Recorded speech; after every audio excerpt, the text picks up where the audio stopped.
දෙවියන් වහන්සේට සියලු ප්‍රශංසාව හිමි වේවා. ආමෙන්. தேவனுக்கு எல்லா மகிமையும் உரித்தாவதாக. ஆமென்.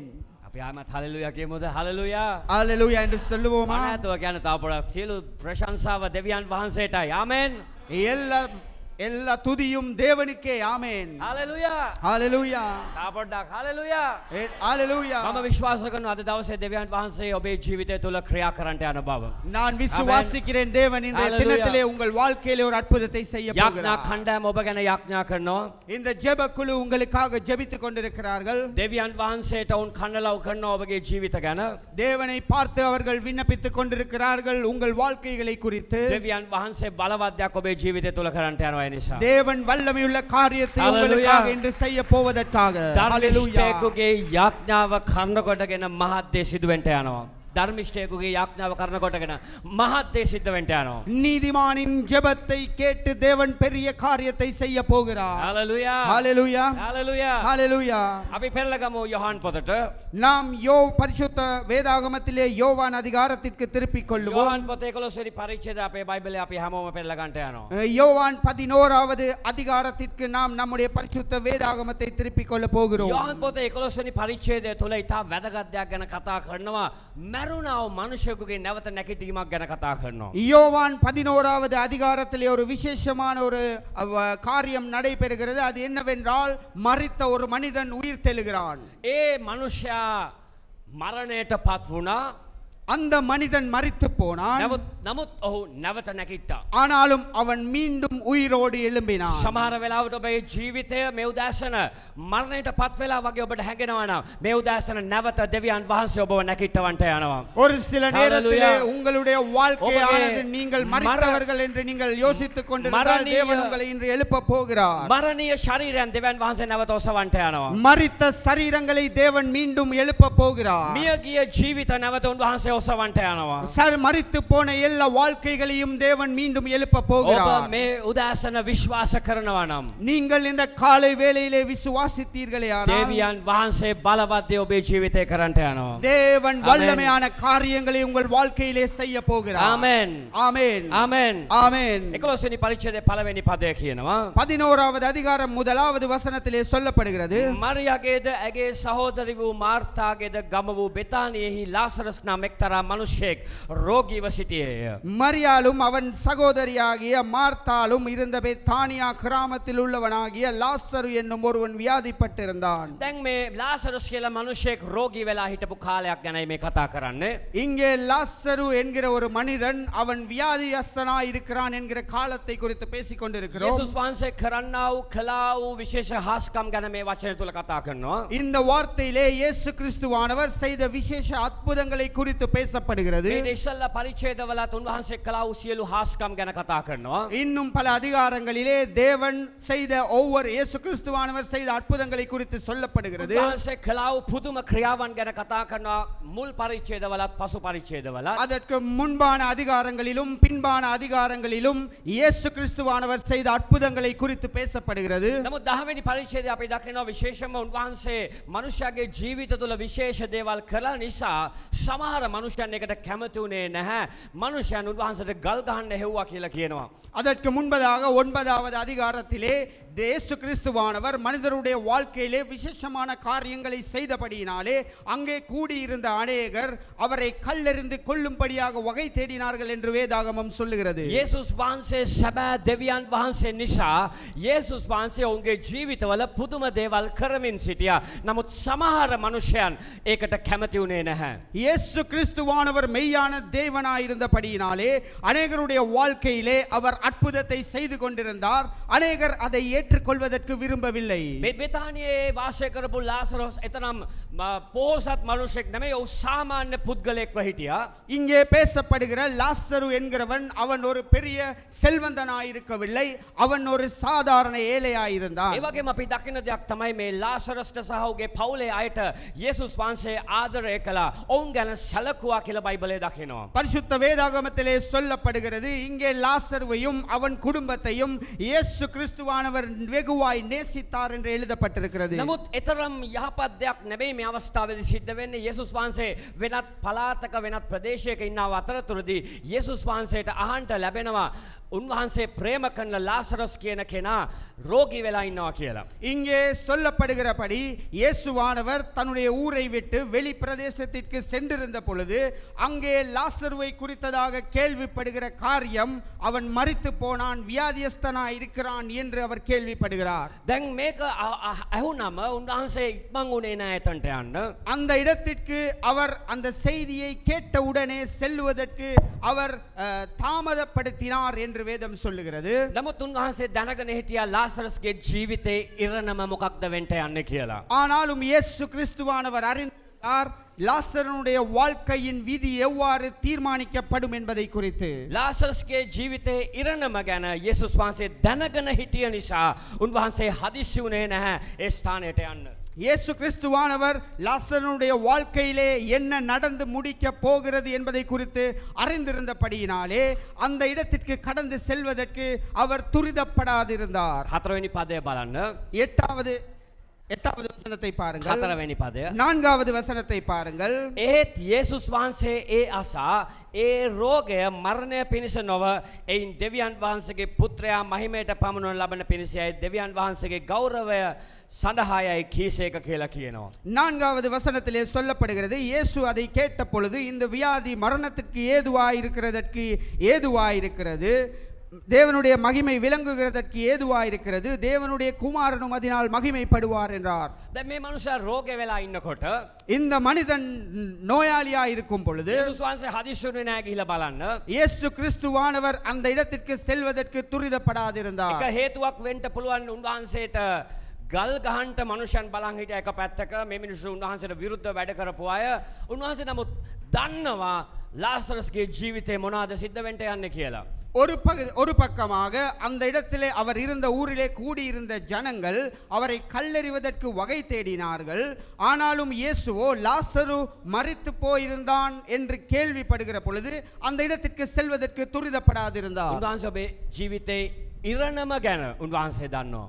லாசருடைய வாழ்க்கையின் முடிவு எவ்வாறா இருக்கும் என்பதை குறித்து அவர் அறிந்திருந்தார்.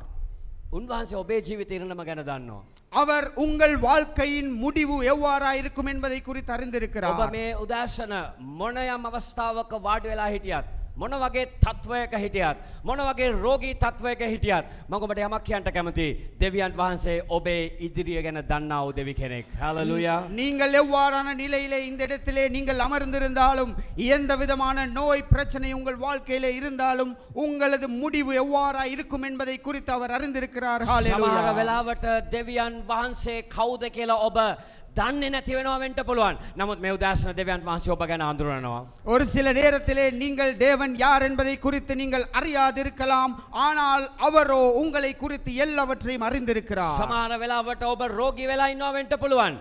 දෙවියන් වහන්සේ ඔබ ගැන දන්නවා. දෙවියන් වහන්සේ ඔබ සුව කරන්නට යනවා.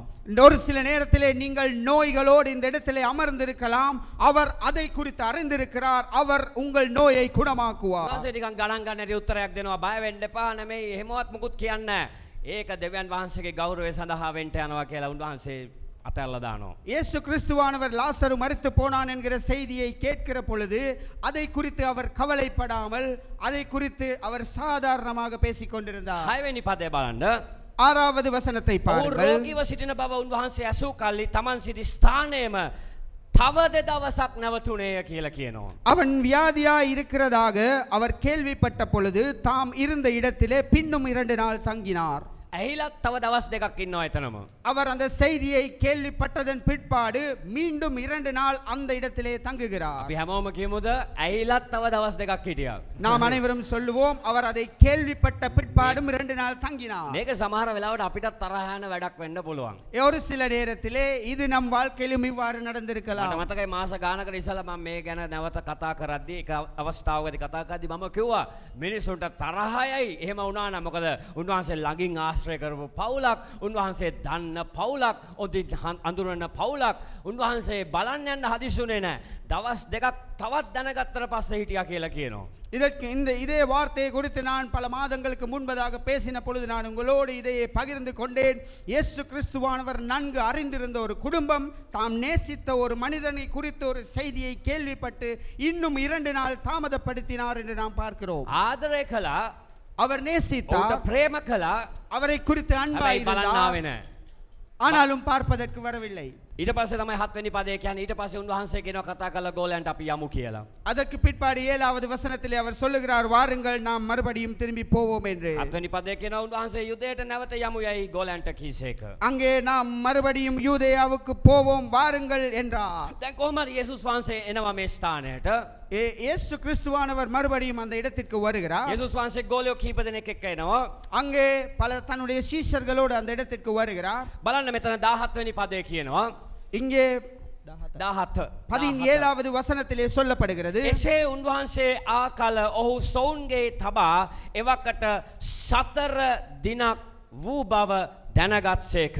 இயேசு வந்தபோது அவன் கல்லறையில் வைக்கப்பட்டு 4 நாளாயிற்று என்று கண்டார். මේක සාමාන්‍ය අදේලිවන්තයෙක්ට හරියට තරහ යන වැඩක්. හරිද?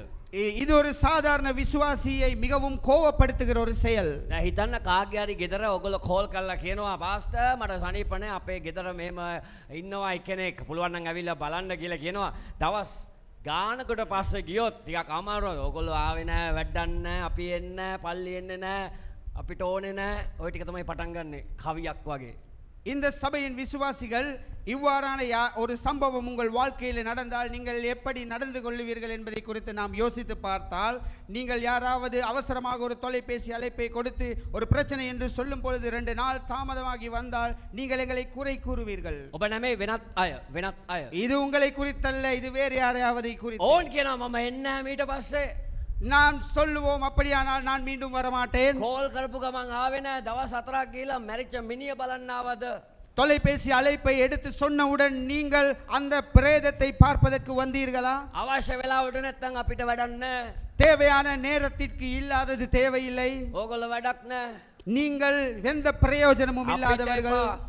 எங்களுக்கு தேவையில்லை. අපි එන්නෙත් නැහැ. நாம் வரமாட்டோம். අපි බලන්නෙත් නැහැ. நாம் பார்க்க மாட்டோம். අපිට වැඩකුත් නැහැ. எமக்கு வேலை இல்லை. මෙතනත් එහෙම තමයි.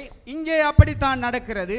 උන්වහන්සේ එනවා මේ ලාසරස් බලන්න. அங்கே லாசருவை பார்ப்பதற்கு அவர் வருகிறார். ලාසරස් බලන්න එද්දී මාර්තා ඒ ගැන එච්චර සෑහීමකටපත් වුන් නැති බව අපිට පේනවා. இங்கே வேதாகமத்திலே சொல்லப்படுகிறது, அவனுடைய சகோதரனாகிய மார்த்தாள் அதை குறித்து கலக்கமடைந்திருந்தாள் என்று வேதம் சொல்லுகிறது. 21 වෙනි පදය බලන්න. 21வது வசனத்தை நீங்கள் பாருங்கள். එතරම් සෑහීමකටපත් වෙන උත්තරයක් නෙමෙයි මාර්තා දෙන්නේ. அங்கே மார்த்தாள் இயேசுவை பார்த்து ஒரு நல்ல பதிலை சொல்லவில்லை. දැන් සාමාන්‍යයෙන් කෙනෙක් ගෙදරකට එනකොට දකින්නකොට ලස්සන්ට පිළිගන්නවා. එන්න පාස්ටර්, එන්න යේසුනේ, අයුබෝවන් කියලා හරි ශ්‍රී ලංකාවේ සංස්කෘතිය අනුව එක එක විදිහට පිළිගන්නවා. සමහර අය දෙමළ භාෂාවෙන් කියනවා සොස්තරම් පාස්ටර් කියලා කියනවා. එහෙම නැත්නම් යේසු පීඨයි කියලා පිළිගන්නවා. විවිධ ආකාර තියෙනවා පිළිගන්න මනුෂ්‍යයන්ව. நான் சாதாரணமாக இவ்வாறு ஒரு சம்பவம் நடந்திருந்தால், யாராவது ஒரு போதகர் அல்லது இயேசு கிறிஸ்து நமது வீட்டிற்கு வந்தால், வாருங்கள் இயேசுவே என்று நாம் அழைப்போம், அல்லது வாருங்கள் போதகரே என்று நாம் அவரை அழைப்போம், உட்காருங்கள் என்று சொல்லி பல காரியங்களை செய்வோம். දැන් යේසුස් වහන්සේ එද්දී මාර්තා ලස්සන්ට පිළිගන්න මාර්තාට පණ අමාරුයි. එයාට දුකයි. එයාට කරගන්න දෙයක් නැහැ. හැබැයි කතා කරලා කියනවා ඔබ වහන්සේ ස්වාමිනී ඔබ මෙහි සිටිසේක් නම් මගේ සහෝදරයා නොමැරෙයි. මැරෙන්නේ ඔබ වහන්සේ එන්න තිබුණා ස්වාමිනී කියලා තමයි උන්වහන්සේ පිළිගත්තේ. அங்கே இயேசு கிறிஸ்து வீட்டிற்கு உள்ளே வந்தவுடனே மார்த்தாள் இயேசு கிறிஸ்துவை பார்த்து சொல்லுகிறாள், இயேசுவே நீர் இங்கே இருந்தீரே ஆனால் என்னுடைய சகோதரன் மரித்திருக்க மாட்டான் என்று. මොකක්ද කියන්නේ ඔබ වහන්සේ හැමෝම කියමු සිටියානම් එයා මැරෙන්නේ නැහැ. நாம் அனைவரும் சொல்லுவோம், இங்கே இருந்தீரே ஆனால் அவன் மரித்திருக்க மாட்டான். ලාසරස් අරන් එන්න පුළුවන්ද? லாசருவை கொண்டு வர முடியுமா? ලාසරස් ඉන්නවද කොහේ? இங்கே யாராவது லாசரஸ் ලාසරස් இருக்கிறீர்களா? අරන් එන්න. உடனடியாக லாசருவை அழைத்து තමයි வாருங்கள். හිටියානම් උන්වහන්සේ මැරෙන්නේ නැහැ. அங்கே சொல்லப்படுகிற காரியம் என்னவென்றால், நீர் இங்கே இருந்திருந்தீரே ஆனால் என் சகோதரன் மரித்திருக்க மாட்டான். ඔවුන්ට විසඳුමක් පේන්න තිබුණේ නැහැ පේනතෙක් මානයක. அங்கே அவர்களுக்கு எந்த விதமானதொரு தீர்மானமும் முடிவும் காணப்படவில்லை. උත්තරයක් පේන්න තිබුණේ නැහැ. அவர்களுக்கு ஒரு பதில் காணப்படவில்லை. විසඳුමක් දැක ගන්නට නැහැ. அவர்களுக்கு ஒரு பதில் காணப்படவில்லை. එයාට අමාරුයි. அவர்களுக்கு மிகவும் கடினமாயிருந்தது. ඒක දුකක්. அது ஒரு துக்கம், ඒක වේදනාවක්. அது ஒரு வேதனை. 35 වෙනි පදයේ කියනවා 35வது வசனத்திலே සමහර වෙලාවට சொல்லப்படுகிறது, මිනිස්සු කෑ ගහනවා උන්වහන්සේට ඇහෙන්නේ නැති. அங்கே அவர்கள் கதறினார்கள், அவர்கள் கூக்குரலிட்டார்கள், அவர் அங்கே கேட்டுக்கொண்டிருந்தார் என்று சொல்லப்படுகிறது. යේසුස් වහන්සේ ඇඬුස් එක කියලා 30 වෙනි පදයේ කියනවා මිනිස්සුන්ව දැක්කම. அங்கே 35வது வசனத்திலே சொல்லப்படுகிறது, இயேசு கண்ணீர் விட்டார் என்று. මොකද යේසුස් වහන්සේ ආවේ මනුෂ්‍යගේ ජීවිත ගලවන්න. ஏனென்றால் இயேசு கிறிஸ்துவானவர் அங்கே வந்தது மனிதனுடைய வாழ்க்கையை விடுதலையை கொண்டு வருவதற்கு. යේසුස් වහන්සේ ආවේ මේ ලෝකයට මනුෂ්‍යව නිදහස් කරන්නට. இயேசு கிறிஸ்துவானவர் வந்தது மனிதனை விடுதலையாக்குவதற்காக. නමුත් මනුෂ්‍යයාට පිළිතුරක් ඔවුන්ගේ පේනතෙක් මානයක පේන්න තිබුණේ නැහැ. ஆனாலும் அவர்களுக்கோ எந்த விதமான பதிலும் கண்கள் காண்கிற தூரத்திலே காணப்படவில்லை. ගැලවුම් කාර්යය ඔවුන් ළඟ ඉඳලත් அங்கே அவர்களை விடுதலை பண்ணுகிறவர் அருகே இருந்தும் ඔවුන් පාපයෙන් ශාපයෙන් නිදහස් කරන්නට පැමිණි යේසුස් වහන්සේ ඔවුන්ට පේන්නේ ඉඳලත් ඔවුන්ට විසඳුමක් පේන්න තිබුණේ නැහැ මේ මනුෂ්‍යයන්ට. அவர்களை பாவத்திலே இருந்து சாபத்திலே இருந்து விடுதலை பண்ணுகிறதற்காக இயேசு கிறிஸ்து அருகே வந்திருந்த பொழுதும் அந்த மனிதர்கள் அவரை காணவில்லை. ඔවුන් මේ මිනිහ දිහා බලාගෙන අඬන්නේ නැති වැළපෙන්න ඇති ඔවුන්ට විශ්වාස කරන්නට බැරි වුණා ඔවුන් සමග යේසුස් වහන්සේ සිටින බව. அவர்கள் அந்த பிரேதத்தை அருகிலே வைத்துக் கொண்டு அழுது புலம்பி கலக்கமடைந்து கொண்டிருந்தார்கள். அருகிலே இயேசு இருப்பதை காணவில்லை. ඔවුන්ට උත්තරයක් පේන්නේ නැහැ. அவர்களுக்கு பதில் இல்லை, සමාදානයක් පේන්නේ නැහැ. சமாதானம் இல்லை. 35 වෙනි පදය උන්වහන්සේ මේ මිනිස්සු දිහා දැක්කම ඇඬෙන්න ගත්තා. ඇයි මේ මිනිසුන්ට තාම ගැලුම් කාර්යව තේරුම් ගන්නට බැරි කියලා. 35வது வசனத்திலே சொல்லப்படுகிறது, இயேசு கண்ணீர் விட்டு அழுதார் என்று. ஏன் அவர் அழுதார் என்றால், இந்த மனிதர்கள் இன்னும் என்னை அருகிலே வைத்துக்கொண்டு என்னை காணவில்லை என்று. ගිය සතියේ ඉස්සල සතියේත් මම කතා කරා ඒ වගේ දෙයක්. கடந்த கிழமைக்கு முன்கிழமையிலும் இவ்வாறான ஒரு காரியத்தை நான் එතෙන්දිත් මම பேசினேன். කිව්වා යේසුස් වහන්සේ සමූහයා දැක්කම උන්වහන්සේ දුක් වෙන්න පටන් ගත්තා. ඇයි මිනිස්සුන්ට විසඳුම පේන්නේ නැත්තේ කියලා. அங்கே இயேசுவானவர் அவர்களை காண்கிற பொழுது கண்ணீர் விட்டு அழுதார், ஏன் இவர்கள் இன்னும் பதிலை காணாதிருக்கிறார்கள் என்று. දැන් මෙතනත් ඒ දේම තමයි වෙන්නේ. இங்கேயும் அவ்வாறானது ஒரு சம்பவம் நடக்கிறது. ගැලවුම් කාර්යයක් සිටිනවා. அங்கே விடுவிக்கிறவர் இருக்கிறார். ඔබේ ජීවිතේ ඔබ ගැලවීම ලැබලා අවුරුදු 5ක් 10ක් ගත වෙලා තියෙනවා වෙන්න පුළුවන්. නමුත් ඔබේ ජීවිතයට පිළිතුරු දෙන පිණිස ගැලවුම් කාර්යයක් සිටිනවා. நீங்கள் உங்கள் வாழ்க்கையிலே நீங்கள் மீட்கப்பட்டு விடுதலை பெற்று 10-15 வருடங்கள் ஆயிருக்கலாம். ஆனாலும் நான் உங்களுக்கு ஞாபகப்படுத்துகிறேன், உங்கள் வாழ்க்கையிலே விடுவிப்பதற்கு ஒருவர் இருக்கிறார். උන්වහන්සේ ඇඬුවේ මිනිසුන්ගේ අවිශ්වාසවන්තකම දිහා බලලා. அங்கே இயேசு கிறிஸ்துவானவர் அழுகிறதற்கு காரணம் என்னவென்றால், மனிதர்களின் அவிசுவாசத்தை கண்டே. උන්වහන්සේ දැක්කා මිනිස්සුන්ට තාම පුළුවන්කමක් තිබුණේ නැහැ ඒ ආලෝකය කුමක්ද කියලා තේරුම් ගන්නට. அங்கே நாம் நன்றாக பார்த்தால் அந்த மனிதர்களால் விளங்கிக் கொள்ள கூடாதிருந்தது வெளிச்சம் எது என்பதை குறித்து. මොකද මිනිස්සුන්ට පුළුවන්කමක් තිබුණේ නැහැ පාපේ කුලිය මරණය බව තේරුම් ගන්නට. அங்கே இருந்த மனிதர்களால் புரிந்து கொள்ள முடியாதிருந்தது பாவத்தின் சம்பளம் மரணம் என்பதை குறித்து. අකුසලේ කුලිය නම් මරණයයි කියලා බයිබලයේ කියනවා. பரிசுத்த வேதாகமத்திலே சொல்லப்படுகிறது பாவத்தின் சம்பளம் மரணம் என்று. ඒක තේරුම තමයි அதன் அர்த்தம் என்னவென்றால், මේ ලාසරස්ගේ මරණයට වඩා භයානක මරණයක්. அந்த லாசருவின் மரணத்தை விட பயங்கரமான வித்தியாசமான மரணமாயிருக்கிறது. සදාකාලික මරණය හරි භයානක දෙයක්.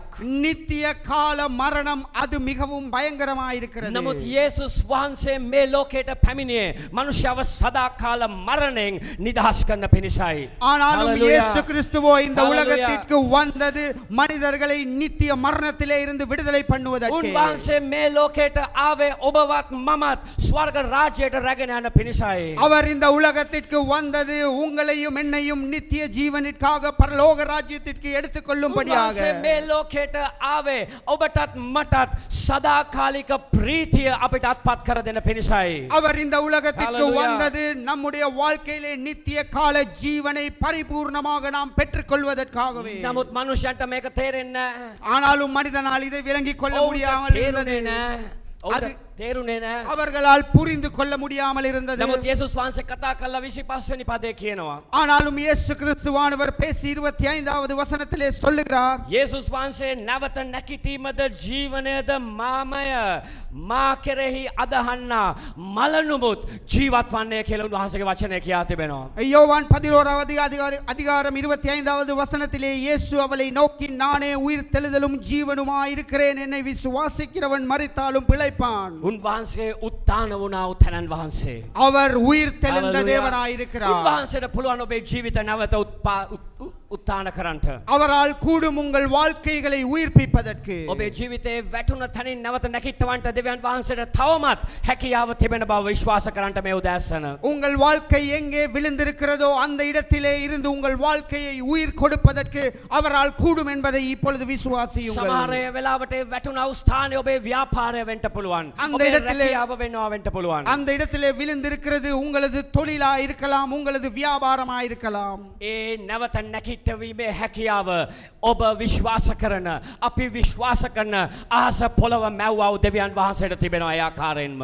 அந்த விசுவாசமானது உங்களது வாழ்க்கைகளையும் எங்களது வாழ்க்கைகளையும் உயிர்ப்பிக்கிற தேவனிடத்திலே இருக்கிறது. යේසුස් වහන්සේ කතා කළ 26 වෙනි පදය කියනවා. 26வது வசனத்திலே இயேசு கிறிஸ்துவானவர் பேசி சொல்லுகிறார், ජීවත්ව සිටින කවුරු නමුත් මා කෙරෙහි අදහන්නේද ඔහු කිසි කලකත් නොනසින්නේ කියලා උන්වහන්සේ මතක් කරනවා ඒ සෙනගට. உயிரோடு இருந்து என்னை விசுவாசிக்கிறவன் எவனும் என்றென்றைக்கும் மறியாமலும் இருப்பான், இதை விசுவாசிக்கிறாயா என்றார். හalleluya. அல்லேலூயா. මෙතන මොනවද කියන්නේ අපිට මේ වචනේ කතා කරන්නේ? இந்த வார்த்தையிலே என்னத்தை குறித்து பேசப்படுகிறது? ඔබ ජීවත්ව සිටින ඔබ කවුරු නමුත් உயிரோடு இருக்கிற நீங்கள் யாராயிருந்தாலும் ඔබ සැබවින්ම උන්වහන්සේ කෙරෙහි අදහන්ට පටන් ගන්නවා නම් நீங்கள் உண்மையாக அவரை விசுவாசிக்க ஆரம்பிப்பீர்களே ஆனால் ඔබ විනාශ වෙන්න යන්නේ නැහැ. நீங்கள் அழிந்து போவதில்லை. ඔබගේ ජීවිතය පාතාලය තුල විනාශ වෙන්න යන්නේ නැහැ. உங்களது வாழ்க்கையானது பாதாளத்திற்குள் அழிந்து போகாது. ඔබත් මමත් සදාකාල ජීවනයේ උරුමකාරයන් වෙන්න යනවා. நீங்களும் நானும் பரலோக Hallelujah. ராஜ்யத்தின் நித்திய வாழ்க்கைக்கு சொந்தக்காரர்களாயிருப்போம். සදාකාල ජීවනයේ උරුමකාරයන් වෙන්න බෑ යේසුස් වහන්සේ නැතුව.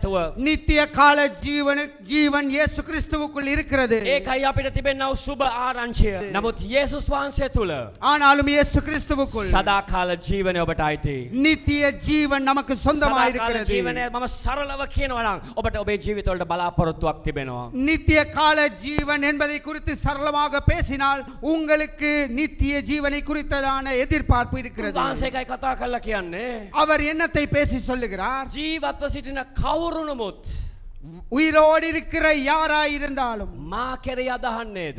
என்னை குறித்து ඔබ விசுவாசித்தால், යේසුස් වහන්සේ කෙරෙහි අදහනවා නම් நீங்கள் இயேசு கிறிஸ்துவை விசுவாசித்தால் ඔබේ ජීවිතය විනාශ වෙන්න යන්නේ නැහැ. உங்கள் வாழ்க்கை அழிந்து போகாது. රෝගයට බෑ ඔබව නසින්ට. உங்களது நோயால் முடியாது உங்களை கொல்லுவதற்கு. රෝගයට බෑ ඔබව පරාජය කරන්නට. நோயால் உங்களை தோல்வியுற செய்ய முடியாது. රිපෝට් එකට බෑ ඔබව පරාජය කරන්න. எந்த அறிக்கையாலும் உங்களை தோற்கடிக்க முடியாது. මොකද උන්වහන්සේ කියනවා ஏனென்றால் அவர் சொல்லுகிறார், ජීවත්ව සිටින අය අහගන්න. நீங்கள் உயிரோடு இருக்கிறவர்கள் கேட்டுக்கொள்ளுங்கள். ඔබ යේසුස් වහන්සේව විශ්වාස කරනවා නම් நீங்கள் இயேசு கிறிஸ்துவை යේසුස් விசுவாசித்தால் වහන්සේ ඔබව විනාශ වෙන්න දෙන්නේ නැහැ. இயேசு கிறிஸ்து உங்களை அழிந்து போக விட மாட்டார். හalleluya. ஹalleluya. හalleluya. ஹalleluya. උන්වහන්සේ ඔබව විනාශ වෙන්න දෙන්නේ යන්නේ නැහැ. அவர் உங்களை அழிந்து போக விட මොකද மாட்டார். උන්වහන්සේ ඔබට ආදරය කරන දෙවි කෙනෙක්. அவர் உங்களை வெகுவாய் උන්වහන්සේ நேசிக்கிற ඔබට தேவன். ප්‍රේම කරන දෙවි කෙනෙක්. அவர் உங்கள் மேல் அன்பாய் ඔබ இருக்கிறார். සමග කවුරු නැති වුණත් දෙවියන් වහන්සේ ඔබ සමග සිටිනා වූ දෙවියන් වහන්සේ උන්වහන්සේව සිටිනවා. உங்களோடு யார் இருந்தாலும் இல்லாவிட்டாலும் அவர் உங்களோடு கூட இருக்கிற தேவனாய் இருக்கிறார். උන්වහන්සේ ගිහලා කතා කරලා කියනවා அவர் சென்று பேசி சொல்லுகிறார், සෝන්ගේ දොළ ගල අයින් කරන්නට කියලා කියනවා. அந்த கல்லறையின் கதவை திறவுங்கள் என்று சொல்லுகிறார்.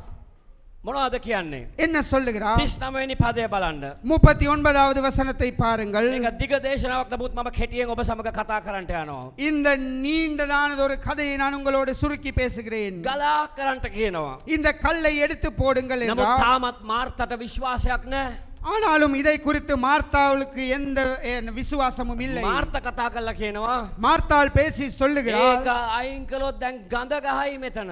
இங்கே இந்த கல்லறையை கதவை திறந்தால் நாற்றம் எடுக்கும் என்கிறாள். දවස් 4ක් වෙනවා. 4 நாளாகிறது. මාර්ත කතා කරලා කියනවා ස්වාමිනී ඔහු මැරි 4 දවසක් වන බැවින් දැන් ඒක ගඳ ගහනවා ඇති.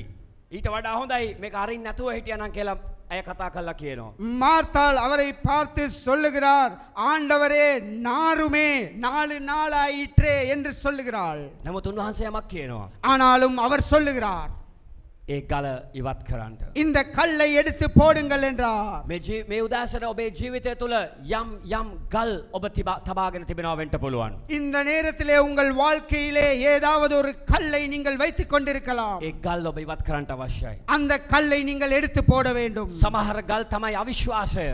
ஒரு சில கற்கள் என்னவென்றால் அவிசுவாசம். ඒ ගල තමයි යේසුස් වහන්සේව විශ්වාස නොකිරීම නැමැති ගල. அந்த கல் தான் இயேசு கிறிஸ்துவை விசுவாசியாமல் இருக்கிற கல். ඒ ගල තමයි ඇදහිල්ල නොමැතිකම. அந்த கல் தான் விசுவாசம் இல்லாமை. ඒ ගල තමයි බය නැමැති ගල. அந்த கல் தான் பயம் என்கிற கல். ඒ ගල තමයි ක්‍රිස්තුස් වහන්සේව දකින්ට බැරි ගල. அந்த கல் தான் இயேசு கிறிஸ்துவை காணக்கூடாதபடி மூடி இருக்கிற නමුත් கல். යේසුස් වහන්සේ කතා කරලා කියනවා ஆனாலும் இயேசு பேசி சொல்லுகிறார், ඒ ගල ඉවත් කරන්න. அந்த கல்லை எடுத்து போடுங்கள். අමෝම කියමුද? அனைவரும் சொல்லுவோமா? ගල අහක් කරන්න. அந்த கல்லை எடுத்து போடுங்கள். ගල් තියාගෙන හිටියොත් අමාරුයි. நீங்கள் கற்களை வைத்திருந்தால் மிகவும் கடினமாயிருக்கும். අවිශ්වාසය නැමැති ගල් අපේ හදවත්වල තියෙනකොට කොහොමද උන්වහන්සේ ඔබට පිළිතුරු දෙන්නේ? அவிசுவாசம் என்கிற கல்லை நீங்கள் உங்கள் இருதயத்திலே வைத்துக் கொண்டிருப்பீர்களே, ஆனால் எப்படி தேவன் கிரியை செய்வார்? බය නැමැති ගල ඔබේ හදවත්වල තිබෙද්දි කොහොමද උන්වහන්සේ ඔබට උදව් කරන්නේ? பயம் என்கிற கல் உங்கள் இருதயத்திலே இருக்கும் பொழுது எப்படி அவர் உங்களுக்கு உதவி செய்வார்? මාර්තට කිසිම බලාපොරොත්තුවක් නැහැ. மார்த்தாளுக்கு எந்த எதிர்பார்ப்புமே இல்லை. මීට ඉස්සල්ලා මාර්තා දෙවියන් වහන්සේව විශ්වාස කරපු කෙනෙක්, උන්වහන්සේව අදාහගත්ත කෙනෙක්, උන්වහන්සේට ආදරය කරපු කෙනෙක්. නමුත් මේ අවස්ථාවේදී මාර්තාට කිසිම බලාපොරොත්තුවක් නැහැ. ඉංග්‍රීසියෙන් කියනවා hopeless මාර්තා කියලා. කිසිම බලාපොරොත්තුවක් නැති මාර්තා කියලා කියනවා. இந்த சம்பவம் நடப்பதற்கு முன்பதாக மார்த்தாள் இயேசு கிறிஸ்துவை மிகவும் விசுவாசித்து அவரை பின்பற்றின ஒரு பெண்ணாயிருந்தாள். ஆனால் இங்கே இந்த சம்பவத்திற்கு பின்பு அவளது வாழ்க்கையிலே எந்த எதிர்பார்ப்பும் இல்லாதவளாயிருந்தாள். සමහර වෙලාවට මෙවැනි මාර්තලා මේ ස්ථානයේ வாடிලා ඉන්නවා වෙන්න පුළුවන්. ஒரு சில நேரத்திலே இந்த இடத்திலே இவ்வாறான மார்த்தாக்கள் இங்கே அமர்ந்திருக்கலாம். එහා පැත්තේ ඉන්න කෙනා හැරිලා කියන්න කැමති නම් විතරක් හැරිලා කියන්න මාර්තා වගේ වෙන්න එපා කියලා. நீங்கள் அருகே இருப்பவரை பார்த்து சொல்லுங்கள், மார்த்தாளை போல் இருக்க வேண்டாம் என்று. මාර්තට බලාපොරොත්තුවක් නැහැ. மார்த்தாளுக்கு எதிர்பார்ப்பு இல்லை. මාර්තට බලාපොරොත්තුවක් නැහැ. மார்த்தாளுக்கு எந்த எதிர்பார்ப்பும் இல்லை. මාර්තා වගේ වෙන්න එපා. மார்த்தாளை போல் இருக்க வேண்டாம். යේසුස් වහන්සේ මාර්තා පැත්තට හැරිලා කියනවා இயேசு கிறிஸ்துவானவர் மார்த்தாளின் பக்கம் திரும்பி சொல்லுகிறார். 40 වෙනි පදය. 40வது வசனம், ඒ මාර්තා மார்த்தாளே නුඹ විශ්වාස කළොත් දෙවියන් වහන්සේගේ මහිමය දකින්නේය. இயேசு அவளை Hallelujah. நோக்கி நீ விசுவாசித்தால் Hallelujah. தேவனுடைய மகிமையை காண்பாய். නුඹ විශ්වාස කළොත් උන්වහන්සේගේ මහිමය නුඹ දකින්න යනවා. தேவனுடைய மகிமையை நீ விசுவாசித்தால் காண்பாய். ඔබේ විශ්වාසය මොන තැනකද තියෙන්නේ මේ උදෑසන? இந்த காலை வேளையிலே உங்களது விசுவாசம் எங்கே இருக்கிறது? මාර්තාට කතා කළා උන්වහන්සේ කියනවා மார்த்தாளை பார்த்து அவர் சொல்லுகிறார், මාර්තා மார்த்தாள் ඔයා විශ්වාස කරනවා නම් நீ விசுவாசித்தால் ඔයා දෙවියන් වහන්සේගේ මහිමය දකින්න යනවා. நீ தேவனுடைய மகிமையை காண்பாய். අද ගොඩක් අයට ප්‍රශ්නේ තමයි විශ්වාස කරන්න බෑ. இன்று அநேகருக்கு காணப்படுகிற பிரச்சனை என்னவென்றால் விசுவாசம் இல்லை. ඔවුන්ට මහිමය දකින්න බෑ මොකද ඔවුන් ගල් තියාගෙන ඉන්න නිසා. அவர்களால் மகிமையை காண முடியாத அவர்கள் இருதயத்தை கல் මේ அடைத்திருக்கிறபடியால் ගල ඉස්සලා පෙරලන්නේ එහා පැත්තට. அந்த கல்லை நீங்கள் புரட்டி போடுங்கள். අවිශ්වාසය නැමැති ගල අයින් කරන්න. அவிசுவாசம் என்கிற அந்த கல்லை அகற்றி போடுங்கள். ඔබේ ජීවිතය තුළ உங்கள் வாழ்க்கையிலே, ඔබගේ සමාජය තුළ உங்கள் சமூகத்திலே, ඔබගේ පවුල තුළ உங்கள் குடும்பத்திலே දෙවියන් වහන්සේ කෙරෙහි තිබෙන විශ්වාසය මොන වගේද? தேவனுக்குள்ளாக உங்களுக்கு காணப்படுகிற விசுவாசம் எப்படிப்பட்டது? ඔබට පුළුවන් පුළුවන් දෙවියන් වහන්සේ කෙරේ අදහන්ට විශ්වාස කරන්නට. உங்களால் கூடும் அவ்வாறாக தேவனை விசுவாசிப்பதற்கு නමුත් මව ඒ ගල ඉවත් කරන්න.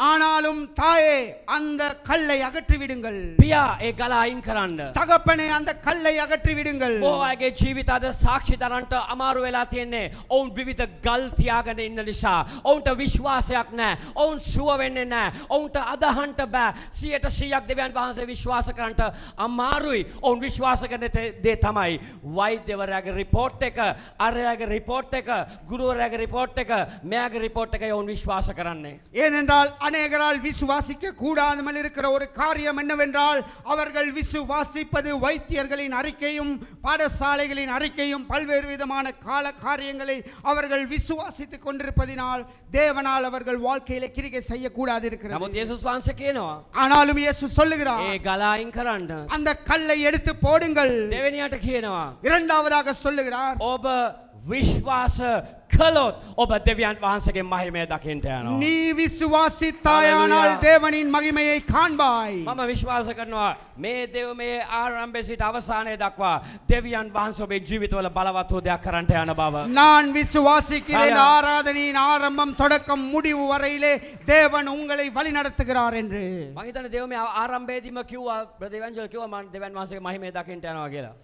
ஆரம்பத்திலே சகோதரன் இவஞ்சல் அவர்கள் வழி நடத்தினார் இன்று தேவனின் மகிமையை காண்பீர்கள் என்று. ඒකයි ශුද්ධාත්මයන් වහන්සේගේ මඟ පෙන්වීම. அதுதான் பரிசுத்த ஆவியானவரின் வழி நடத்துதல். ඔබ අදහනවා නම් நீங்கள் விசுவாசித்தால் ආරම්භයේදී කිව්වා මම ඌට කිව්වේ නෑ මම මහිමයක් ගැන කියන්න යනවා කියලාවත්. நான் அவரோடு பகிர்ந்து கொள்ளவில்லை இன்று நான் மகிமையை குறித்து பேச போகிறேன் என்று. උදේ ආපු අයට ඇහෙන්නේ නැති. இன்று காலை வந்தவர்கள் ඔව් කතා කරලා கேட்டிருப்பார்கள். කියනවා ඔබ විශ්වාස කළොත් උන්වහන්සේගේ මහිමය දකින්න යනවා. நீங்கள் விசுவாசித்தால் தேவனின் மகிமையை காண போகிறீர்கள். ඔබ විශ්වාස කරනවද? நீங்கள் ඔබ விசுவாசிக்கிறீர்களா? විශ්වාස කරන්නේ කුමක්ද? நீங்கள் எதை விசுவாசிக்கிறீர்கள்? ඔබට පේන්නේ මොකක්ද? நீங்கள் காண்பது எதை? ඔබ දකින්නේ මොකක්ද? நீங்கள் எதை பார்க்கிறீர்கள்? ඒ ගල කොතනද තියෙන්නේ? அந்த கல் எங்கே ඒ இருக்கிறது? ගල අයින් කරන්න. அந்த கல்லை எடுத்து போடுங்கள். උන්වහන්සේ කියනවා මාර්තාට அவர் மார்த்தாளை பார்த்து ඔබ சொல்லுகிறார், විශ්වාස කළොත් ඔබ දකින්න යන උන්වහන්සේගේ මහිමය.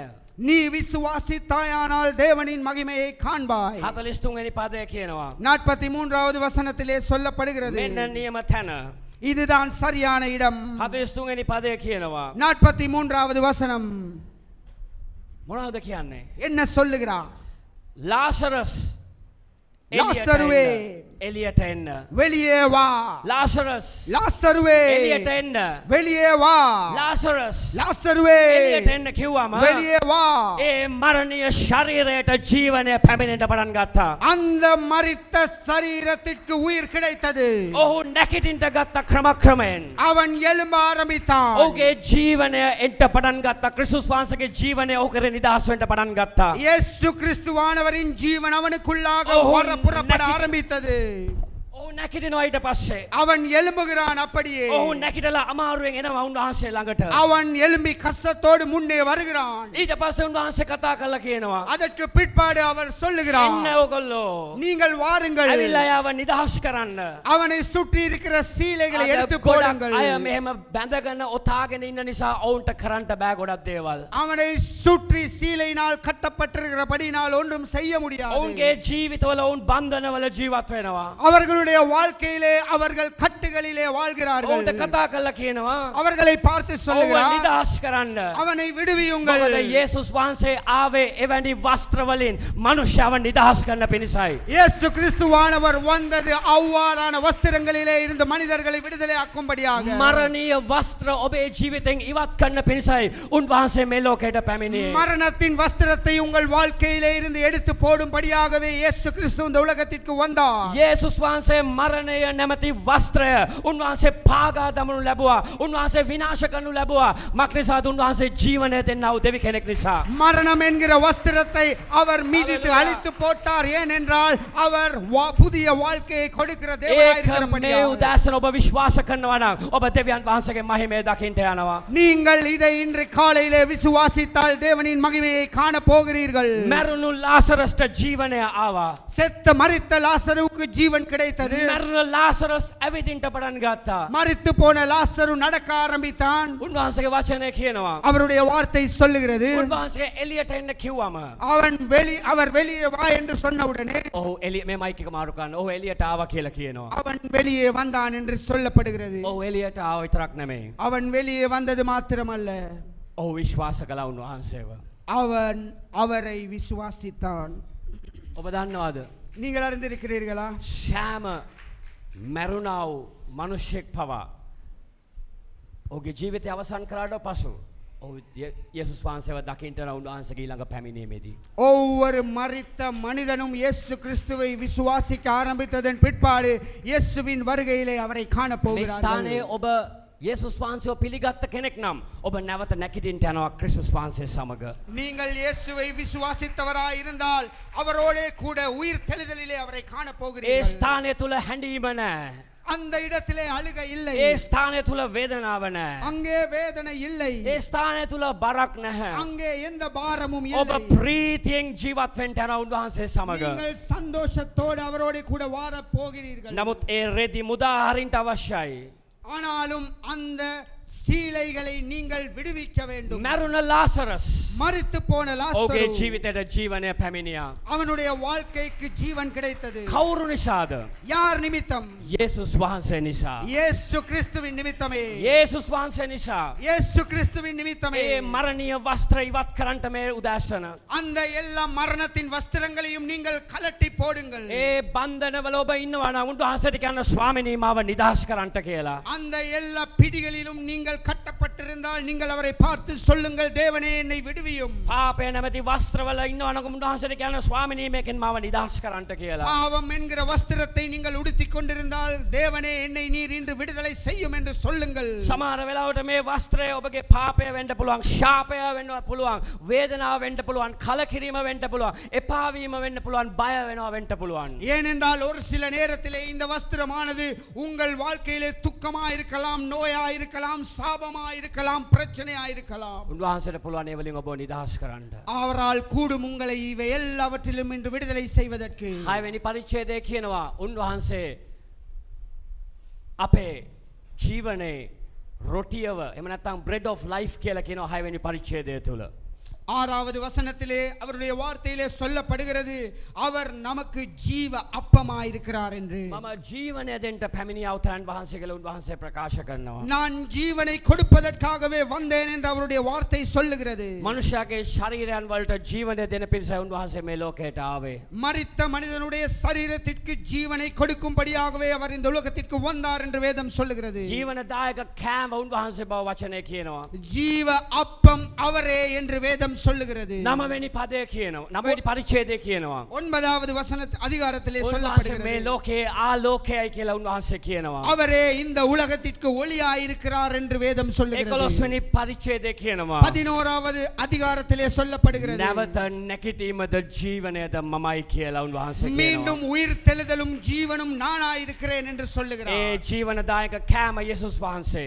அந்த ஜீவ அப்பம் இயேசு கிறிஸ்துவே. උන්වහන්සේ තුල යමෙක් සිටින්නේද? ඔහු අලුත් මැවිල්ලක්. උන්වහන්සේ ජීවනය දෙන්නා වූ දෙවියන් වහන්සේය. அவருக்குள்ளாக யார் காணப்படுகிறானோ அவன் புதிதாய் படைக்கப்பட்ட புது சிருஷ்டியாய் இருக்கிறான். எல்லாம் அவரை சார்ந்திருக்கும் என்று வேதம் 9 වෙනි சொல்லுகிறது. පරිච්ඡේදය අනුව උන්වහන්සේ මේ ලෝකයේ ආලෝකයයි. ඔබේ ආලෝකය යේසුස් වහන්සේව සිටිනවා. இயேசு கிறிஸ்துவே அவரே உங்களுக்கு ஒளியாயிருக்கிறார் என்று வேதம் சொல்லுகிறது. 11 වෙනි පරිච්ඡේදය අනුව 11வது அதிகாரத்தின் படி උන්වහන්සේ නැවත ජීවනය දෙන්නා වූ දෙවියන් වහන්සේ, නැවත ඔබව නැකිටවන්නා වූ දෙවියන් වහන්සේ උන්වහන්සේ. அவரே ஜீவனை கொடுக்கிறவரும் உங்களை மீள உயிர்ப்பிக்கிறவரும் அவராயிருக்கிறார். 45 වෙනි පදය කියනවා. 45வது வசனம் சொல்லுகிறது, මනුෂ්‍යයන් යේසුස් වහන්සේ කෙරෙහි අදහන්ට පටන් ගත්තා කියලා. அங்கே அவருடைய செய்கைகளை கண்டபோது யூதர்களில் அநேகர் அவரில் விசுவாசம் உள்ளவனார் ஆனார்கள் என்று வேதம் சொல்லுகிறது. ඕ අය ආවා ඒගොල්ලන්ව සනසන්න. அநேகர் வந்தார்கள் அவர்களை தேற்றுவதற்கு. පවුලේ අයව සනසන්ට ආවා. அநேகர் குடும்பத்தினரை தேற்றுவதற்காக வந்தார்கள். නමුත් මොකක්ද වුනේ? ஆனாலும் என்ன நடந்தது? මරියව මාර්තව සනසන්න ආපු මිනිස්සු යේසුස් වහන්සේ කරේ අදහන්න පටන් ගත්තා. அங்கே மார்த்தாளையும் மரியாளையும் தேற்றுவதற்காக வந்த அநேகர் இயேசு கிறிஸ்துவினிடத்தில் விசுவாசம் வைத்தார்கள் என்று வேதம் சொல்லுகிறது. සමහර වෙලාවට ඔබ මේ ස්ථානයට ඇවිල්ලා ඇති කවුරු හරි එන්න කියපු නිසා. இங்கே ஒரு சில நேரம் நீங்கள் இருக்கலாம், யாராவது உங்களை அழைத்தது நிமித்தமாக வந்தவர்கள். නමුත් උන්වහන්සේ කරේ අදහන්න උන්වහන්සේ ඔබට ජීවනය දෙන්න යනවා. ஆனாலும் நீங்கள் அவரை விசுவாசியுங்கள், அவர் உங்களுக்கு ஜீவனை தருவார். උන්වහන්සේ නැවත නැගිටීමත් ජීවනයත් උන්වහන්සේව සිටිනවා. அவர் மீளும் உயிர் தெழுதலும் ஜீவனும் அவராயிருக்கிறார். මනුෂ්‍යයන් උන්වහන්සේ කරේ අදහා ගන්නට පටන් ගත්තා. மனிதர்கள் அவரை குறித்து விசுவாசம் வைக்க පළවෙනි ஆரம்பித்தார்கள். පරිච්ඡේදයේ 12 වෙනි පදයේ කියනවා යමෙක් යේසුස් වහන්සේව විශ්වාස කරන්නේද ඔවුන්ට උන්වහන්සේගේ දරුවන් වෙන්න උන්වහන්සේ සලස්වපු බව වචනේ කියනවා. அங்கே முதலாவது அதிகாரத்திலே சொல்லப்படுகிறது, யார் அவரை விசுவாசிக்கிறார்களோ அவர்களுக்கு அவர் அவருடைய புத்திர சுவிகாரத்தை கொடுத்தார் என்று. ඒ නැවත නැගිටීමේ බලය උන්වහන්සේ මේ උදෑසන ඔබ සමග තවන්ට යනවා. இந்த காலை வேளையிலே மீள உயிர் தெழுதுவதற்கான வல்லமையை அவர் உங்களுக்கு கொடுக்க போகிறார். උන්වහන්සේ වචන ප්‍රකාශ කරනවා නම් அவர் ஒரு வார்த்தையை சொன்னாரானா ඒ වචනය උන්වහන්සේ ජීවනයට පරිවර්තනය කරන්නට යනවා. அந்த வார்த்தையானது ஜீவனாக மாறுகிறது. මේ උදෑසන අපි නමස්කාර කරන්නට යනවා, යාඥා කරන්නට යනවා සුළු වෙලාවක්. இந்த காலை வேளையிலே சிறிய நேரம் நாம் ஜெபித்து ஆராதனை செய்ய මේ போகிறோம். යාඥා කරන අතරතුරදී அவ்வாறு நாம் ஜெபிக்கிற நேரத்திலே ඒ ගල් ඉවත් කරන්නට ඉස්සෙල්ලාම அந்த கல்லை அகற்றி போடுங்கள். උන්වහන්සේ පිළිතුරයි. அவரே பதில். උන්වහන්සේ සහනයයි. அவர்தான் உங்களுக்கு சமாதானம் හැබැයි ඒවා தருகிறவர். කියන්නට ඉස්සෙල්ලා அதை செய்வதற்கு முன்பதாக ඒ නොඇදිලි කාර නැමැති ගල අයින් කරන්න. அந்த அவிசுவாசம் என்கிற கல்லை அகற்றி போடுங்கள். ඒ වස්ත්‍ර ඉවත් කරන්නට ලෑස්ති වෙන්න. அந்த வஸ்திரங்களை நீங்கள் அகற்றி போடுங்கள். උන්වහන්සේට කියන්න ස්වාමිනී මම ලෑස්ති. அவரை பார்த்து சொல்லுங்கள், கர்த்தாவே நான் ஆயத்தம். උන්වහන්සේට ඔබ කියද්දී நீங்கள் சொல்லுகிற பொழுது උන්වහන්සේ ඔබේ ජීවිතේ කරන්නට යනවා.